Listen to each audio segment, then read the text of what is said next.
Welcome in to Locked On Knicks. Alex Wolf and Gavin Shaw here, and we have a fantastic final pre-draft guest for you guys today. We have Ricky O'Donnell of SB Nation. He is a writer and editor there, and honestly, Gavin, one of my favorite draft guys out there, and he always brings such interesting insight. What are we talking about in this first part of this two-part episode for Draft Day with him?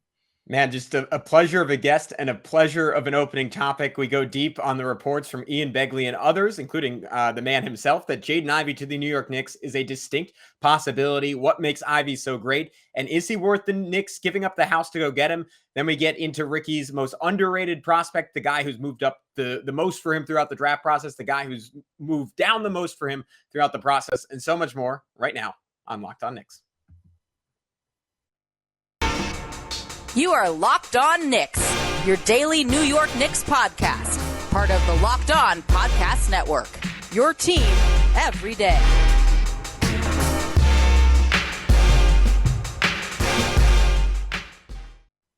All right, welcome in to Locked On Knicks. We wanted to thank you guys for making Locked On Knicks your first listen today and every day, whether you're checking us out on your favorite podcast platform or you've made the jump to YouTube so you can see our beautiful smiling faces every day. We appreciate you guys making us a part of your daily routine. I'm Alex Wolf. I'm editor-in-chief of Knicks site The Strickland, which you can find at thestrick.land. And by the way, if you want to go to that URL, there's a lot of great draft content you can read up on today if you want some last-minute stuff. And he is Gavin Shaw, your favorite play-by-play broadcaster's favorite play-by-play broadcaster. And as we said, we are joined by Ricky O'Donnell of SB Nation, one of our favorite guests to have on this time of year. I won't hold this up anymore. Let's get right into this Jaden Ivey discussion.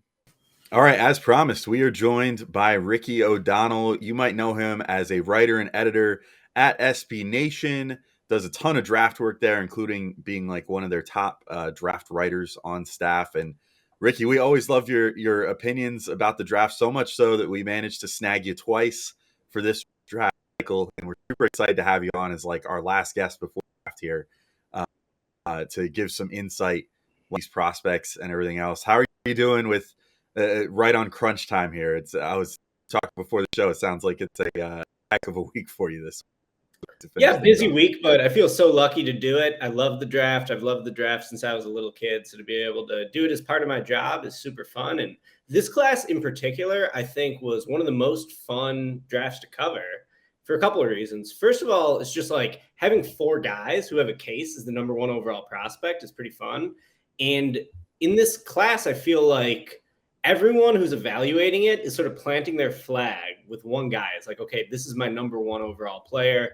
So to have four worthy options for that is pretty unique in terms of the last few, several drafts.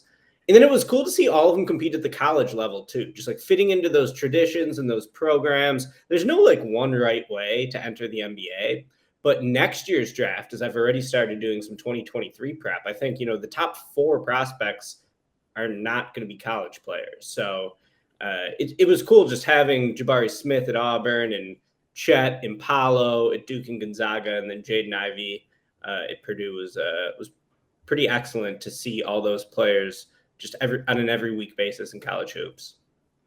Yeah, it's honestly something that I hadn't really thought too much about, but it's actually a pretty college heavy top 10, 15 even this year. I mean, there's not that many guys that are really kind of disrupting things. I guess you could say Shaden Sharp because he didn't play in college, so he's sort of coming right from high school. Dyson Daniels has risen up out of the Ignite, but really not too much going on the international front in the lottery range in this draft, depending on how you feel about like Ousmane Dieng and guys like that. So yeah, that is kind of interesting. This is like the blue chipper draft here.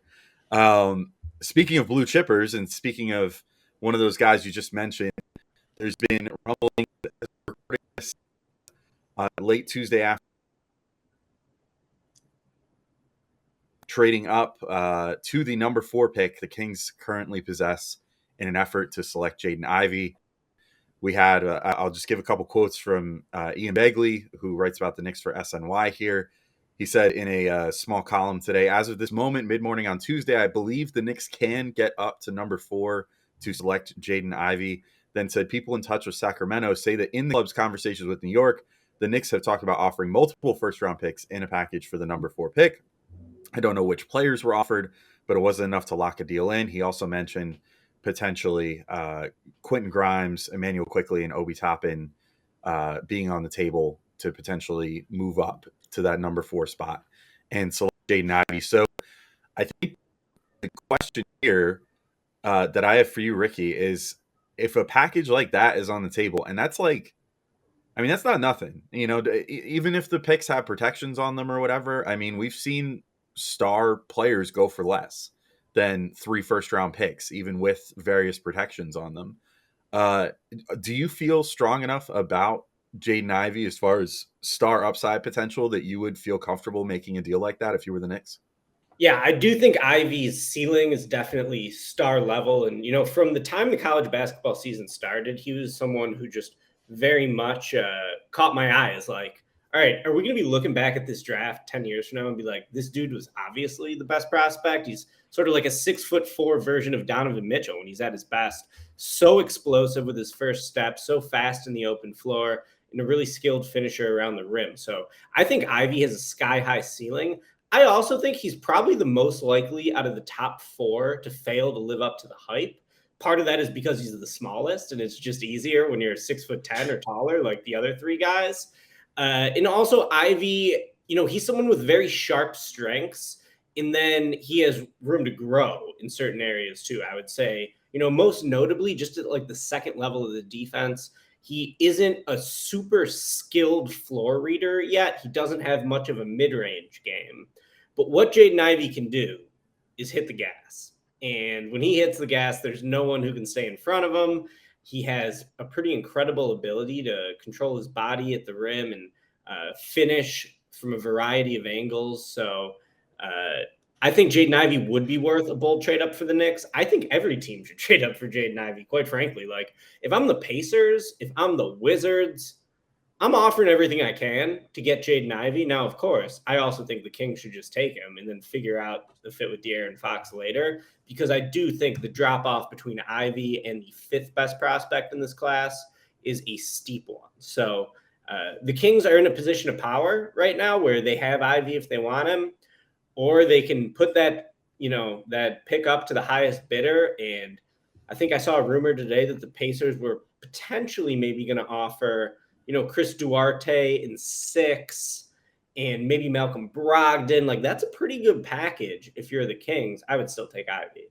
But, can the Knicks beat that? I think it would take something like 11, a future Mavs pick, probably not going to be super high.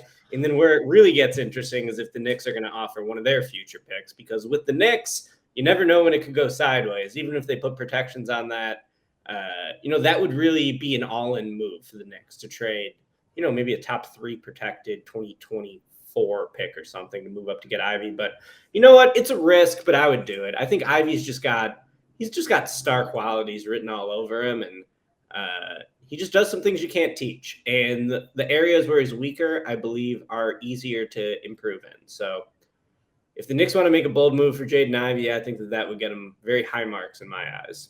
All right, we'll be right back in. We'll finish up our Jaden Ivey discussion and get into some other players that Ricky loves in this draft, including Jalen Duren, who he has remained very high on and could potentially be there for the Knicks at 11 if nobody else goes pure center. But I get to do my favorite opening to a read that we get to do most of the time. Boom shakalaka. We have big news. The one, the only NBA Jam is back. Arcade 1UP, the leader in at-home retro arcade games, is not only bringing the best game ever back, but they've made it bigger than ever with a, wait for it, Shaq Edition machine. I am a huge NBA Jam guy, always have been.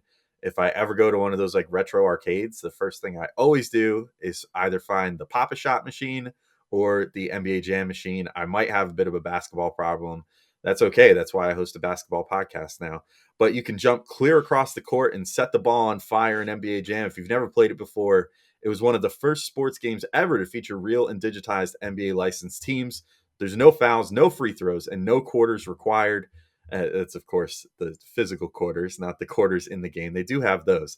NBA licensed and all your NBA licensed teams that you want. You can compete with friends and family through all new Wi-Fi leaderboards, making you more connected than ever. Pre-order now from arcade1up.com. That's arcade, the number 1up.com. for an estimated early September ship date. Arcade 1UP is the place for fun. They've got even more classics like Golden Tee, Mortal Kombat, and many others starting at just $399. And check this out. They're giving away an NBA Jam Shaq Edition to a Locked On listener. So enter for a chance to win a game console for your man cave at arcade1up.com/locked on. That's arcade, the number one, up.com/locked on. You've got until July 8th to enter to win an NBA Jam Shaq Edition console. Don't miss out. Enter today. Who are you going to play with? Better be the Knicks.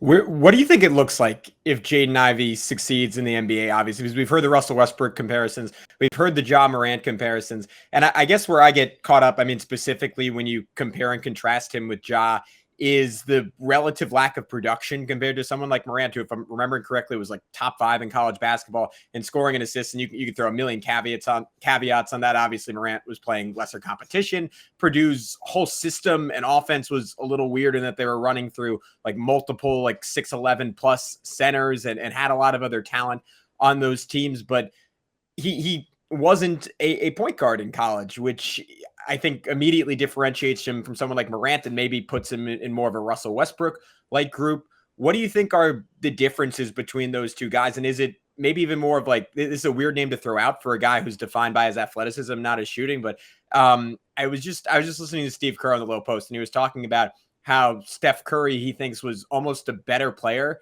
for having not played point guard at Davidson and playing off ball while still sort of honing those point guard skills. In the meantime, do you see a scenario like that where it could be the best of both worlds for him? Or if he is a point guard in the NBA, how does that translate, and what does he need to improve on to make that kind of work? So I don't like the Morant comparison, even though it's easy to make. I think Ivy and Morant have known each other for a long time because Ivy's mother, who's the current coach of Notre Dame women's basketball, she was an assistant coach with the Grizzlies like as recently as 2 years ago. So it's kind of cool that Jaden Ivey has this coach's son tag, but it's his mom who's the coach instead of his dad. And actually, similar story with Victor Wembanyama next year, whose mother's also a coach. So I don't like the Morant comparison really, because as you mentioned, Morant was just a brilliant playmaker at the college level. Yes, he was playing in the Ohio Valley, but he had a 51 or 52% assist rate off the top of my head in college. Jaden Ivey was like sub 20%. He was like 19%. So like you said, he was not playing point guard at Purdue. It was killing me while watching him. Like, just give him the ball and get out of the way. But while all these draft analysts are like criticizing the Purdue offense at this stage of the process, all right, guys, Purdue had the number 2 offense in college hoops last year. They were a great offense. Their problem was defense, and Ivy, some shortcomings on that end, contributed to that as well. Maybe there's another aspect of the Morant comparison because Morant's not too skilled as a defender at this stage either.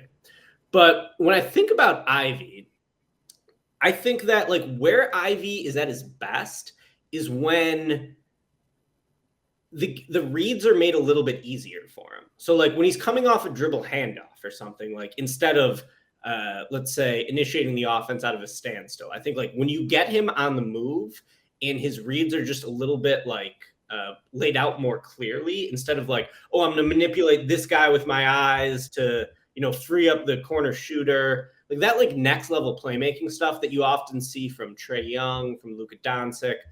I don't think Ivy has that gene. What Ivy does have is he can just burn anyone to the basket, and he can finish really well at the basket. So if I'm getting Ivy, I think for sure you want another suitable playmaker next to him to help him run the offense. I don't think he's like a Cade Cunningham type where you're just putting the ball in his hands from day one and saying you're making all the high leverage decisions. I wouldn't do that at the start of his career. He, as you mentioned, was primarily off the ball as a shooting guard with Purdue this past year. And they ran a lot of sets for him that were reminiscent of what like the Wizards run for Bradley Beal in terms of like having him loop around multiple screens, catch the ball on the move. And, when Ivy already has a head of steam when he catches the ball, it's just game over because no one's going to be able to stay in front of him. So in terms of a comparison, I mentioned a bigger Mitchell before, and I'm going to stick with that one. I like that more than comparing him to John Morant. I like that more than comparing him to Westbrook because who can you possibly compare to Westbrook? I mean, he was just such a singular talent in so many different ways, good and bad. So I like Ivy with the Donovan Mitchell comp, taller than that. But,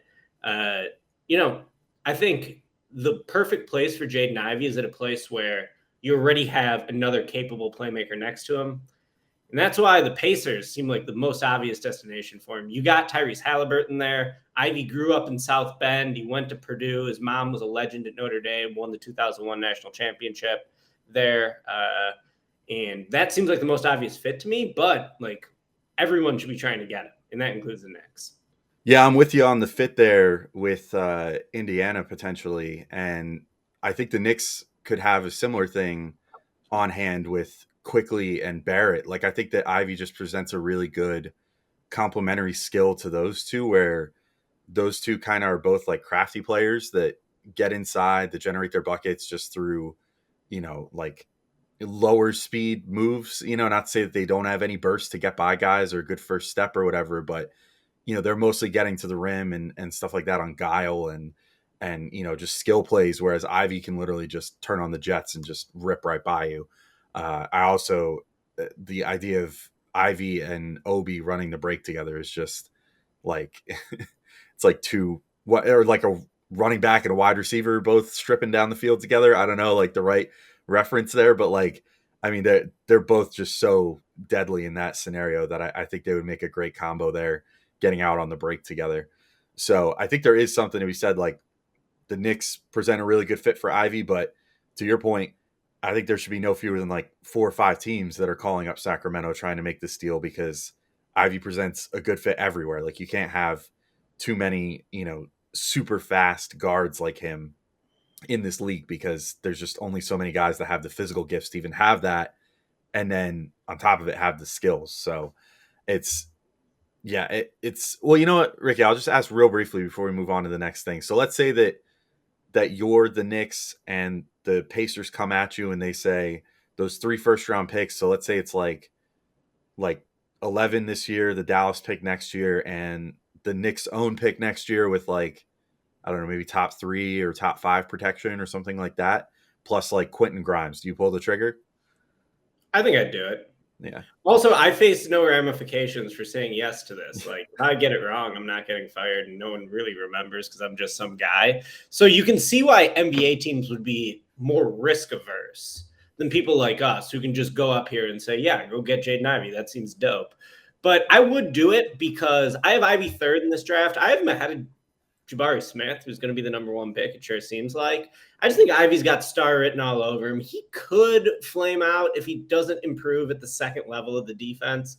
But the thing is, he's able to just bend the defense so easily with his first step in the open floor. People are going to say he's a terrible defender. I actually think he's got some skills defensively. I think he's going to be a better defender in the league than people thought he was in college, mostly because for whatever he lacks in technique, I think he has just the physical traits to recover and to like wipe things away just by being so fast and so long.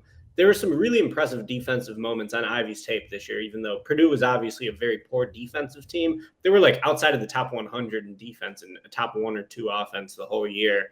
So I think that is sort of stuck with Ivy in terms of his reputation defensively, but I think Ivy's great. I think the Knicks should trade up to get him. I mean, it's scary for sure as a Knicks fan to give up a top 3 or top 5 protected pick, but I'd probably do it. Yeah, I'm with you too. I mean, it sort of comes down to, at a certain point, you got to take that risk on someone or something. That player in free agency isn't really obvious at that point. That player in a trade isn't really obvious at this point. If the Knicks continue on their current trajectory and their last 30 plus years of lottery luck, they're not going to have access to a guy with Ivy's ceiling. Like, this sort of feels like the window, and you don't make this move, or you're not able to make this move. I mean, it might not come up again for a couple of years, and that feels almost melodramatic, because obviously you could always throw together 3 first-round picks and a nice young player and get something really good. But if Ivy's that guy, you kind of got to take that chance. I guess, Ricky, because you just I saw you just tweeted out a couple hours ago your final big board, and it's a long process, right? Like, unlike some people, you're someone who dives in year round. You follow college basketball at one of the higher levels of anyone covering the draft. Who is the guy coming out of that whole process, or at least I'll frame it as post NCAA tournament, who kind of taking that second glance back, relooking everything over, has moved up the most for you over the last month or two? There's a lot of guys who fit that description. I would say the guy who's the highest for me is Jalen Duren. I have him number 5. I think the 5th spot is where there's the most debate in this class because the top 4 is the top 4. And then after that, it's anyone's guess as to who you think is the next best prospect. I love Jalen Duren from Memphis. I think I had him 9th on my preseason board. Every year I'll do the board the day after the draft. It's coming for 2023, so you can check that out on sbnation.com. But Duren, it's like, okay, so he's a little short as a center. He might only be 6'9 or 6'10. He didn't measure. He can't shoot threes at all. So, like, why do you want a short center who can't shoot that high in the draft? Well, I think he has tremendous defensive versatility in terms of being able to play multiple pick and roll coverages. He's going to be good in drop no matter what, just because of his length and his ability to like close the gap between himself and an offensive player. But I was really impressed going back and watching more film on him with his feet on the perimeter. And I think he's someone who could like play at the level of the screen and still execute his assignment.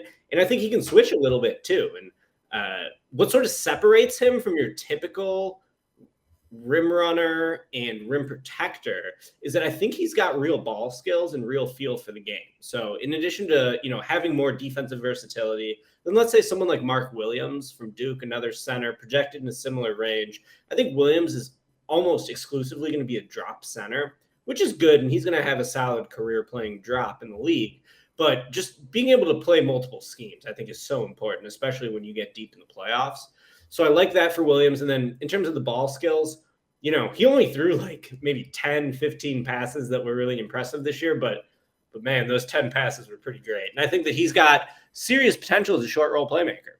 You got to factor in that he's the youngest American player in the draft. He played AAU last year and then reclassified late in the process to go to Memphis. So I like his short role passing potential. And I think he might even have some untapped upside as a like mid-range shooter as well, because he was doing that quite a bit on the EYBL.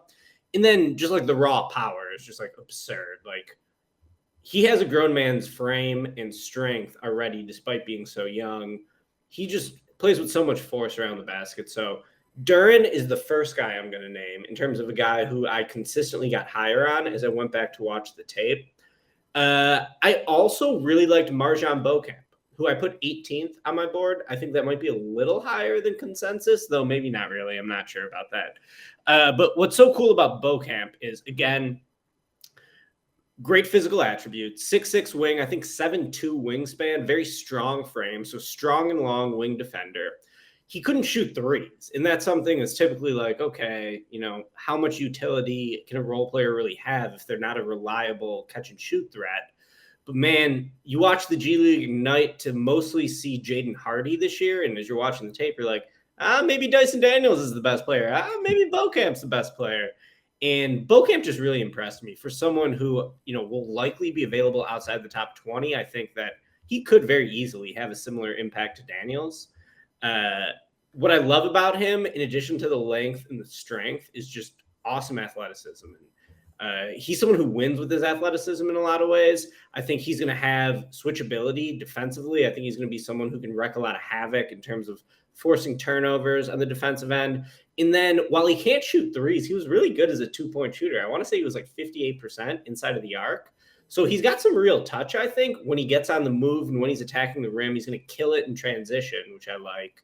And he took such a winding road to the draft. He's a little bit of an older prospect, but basically he was a top 50 recruit out of Seattle, decided to like take a year off instead of go to college to like just train for the draft. Then the pandemic hit, the training thing he signed up for sort of fizzled out, and he went to community college just to like keep his skills sharp, play for a little bit, ends up going to the Ignite. He was a huge question mark. No one knew what to expect from him, and just high motor, length, strength, great defensive intensity, athleticism. So I really like Beauchamp as well. That's another guy I'll name that I got consistently higher on the more I watched. So alternative to that, throughout the process, who are one or two players that you've gotten consistently lower on throughout the process as you've watched more tape and maybe seen stuff from the combine and that sort of thing? Good question. Okay, I'm going to say Malachi Branham a little bit. For a point, I was like, should I have him as a lottery pick? I mean, maybe the Knicks will take him at 11, and he could end up being a very good pick. you look at his numbers on the baseline level, and they're super impressive. I think he was 40% from three. His pick and roll ball handling numbers were really impressive on synergy. I believe he was at least in the 90th percentile in pick and roll ball handling opportunities. But not a great athlete, just in terms of like being a run and jump explosive athlete. He's not going to beat anyone just with like his speed to power. And in the Big Ten, you have all these like plotting centers who exclusively play drop coverage. Perfect for someone like Malachi Branham to rise up in the mid-range and splash a little 15-foot jumper. I just wonder if that mid-range game that was so impressive at the college level is going to be able to translate to the league. And then when you look at his pick and roll playmaking skills, like he never struck me as someone where the eye test backed up the numbers. Like this guy is just a maestro at manipulating the defense and being able to find the open man operating out of a ball screen. Again, I think that could partially be because of the defensive schemes in the Big Ten. And then also, like, there's just a higher threshold of athleticism you need to hit to be able to do that in the league. So I'm a little lower on him. And then another guy I'll say I got a little lower on is Ben Mathurin from Arizona. Thought he was an absolute killer during the college season. Picked Arizona to win the national championship. I'm sorry if you took my advice on that because they lost pretty early. But the more I watched Arizona, I'm on the verge of a hot take that Dalen Terry is the best Arizona prospect over Ben Mathurin. And Mathurin was obviously the offensive star there. Terry, out of the 15 players who played for Arizona, had the lowest usage rate on the team. So he was someone who, the opposite of a high usage guy. Very much a role player who just like filled in the cracks in terms of his passing and his playmaking, defensively, rangy athlete. Not really a reliable or a confident spot-up shooter, but that would be his swing skill. If he can get that spot-up three down, I really like him. But in terms of Mathurin, I'm just like, he's a little one-dimensional to me. Like, what else do you provide outside of shooting? I don't really trust him to create with the ball in his hands. I'm skeptical of his defense. Now, if you watch him and you think he's going to be a really good defender, then that's where, you could be higher on him than I am in terms of your evaluation. But I kind of think Mathurin is one-dimensional in his best skill being the shooting. It's good. It's not like amazingly good. Now, he does have good tools, though, because he's a sick athlete and he can really make an impact as a cutter, finish above the rim. It's so fun to watch Mathurin play, too, because he gets so much lift on his jump shot. So he really elevates high every time he's attacking the opposing defense, whether he's 30 feet out or 5 feet out. But the more I watched Arizona this year, I just think, I'm not sure if Mathurin really has the all-around versatility I look for in a lottery pick.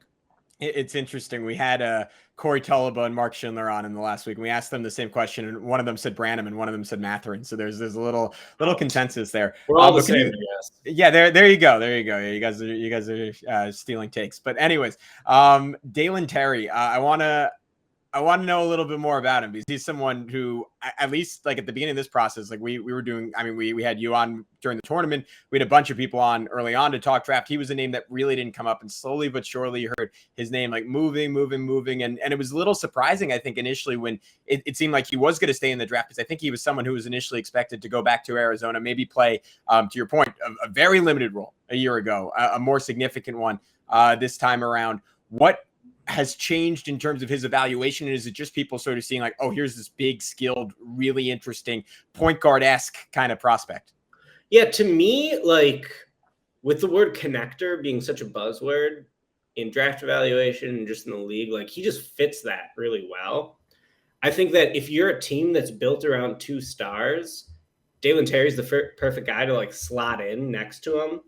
When I did a mock draft for SB Nation where I did two mocks in one post, it was like, okay, this is what I think is going to happen, and this is what I would do. I had Dalen Terry going to the Rockets after they selected Paolo, because I just feel like if you're going to build a team around Paolo and Jalen Green, you need guys like Dalen Terry who don't care if they have the ball in their hands, who can cover multiple defensive assignments, who had plus value as passers, who make quick decisions on the perimeter. Like you think of passing as like, all right, the guy's got the ball in his hands, he's doing multiple dribble moves and then he's passing. But really, like when the ball gets swung around the perimeter, you got to play that 0.5 basketball of just making a quick decision. And I think Dalen Terry can do that. Now, I got to say that on the tape in Arizona, like defenses were begging him to shoot, and he was record scratching quite a bit. But isn't that something you can improve? I think it is. And another thing all over the tape is like Terry plays with so much joy and enthusiasm when he's on the court. Like he's got the crowd in the palm of his hand. He's like a warrior when he's in an arena. I think Madison Square Garden in particular would love him if the Knicks were somehow able to come away with him. And he's just someone you want to root for just based on his personality and like his all around skill set. So that's why I like Terry.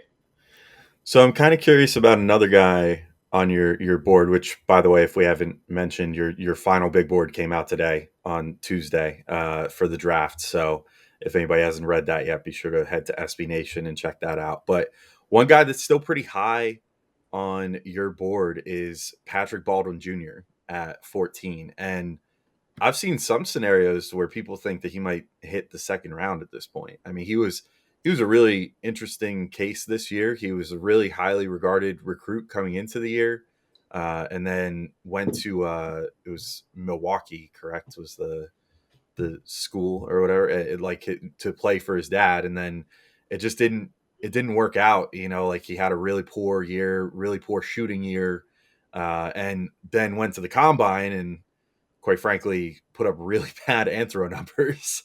So it kind of, a lot of things have not been going in his favor, but the hype that got him to being a high school recruit was that he's lengthy. He's like a potential like swing forward, that you can play in a bunch of different positions potentially.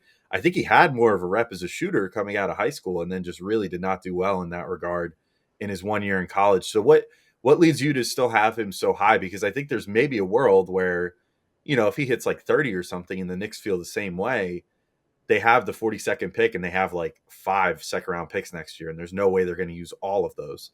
So they might use some of that ammo and try to move up for a guy like Patrick Baldwin if that's someone they feel strong about.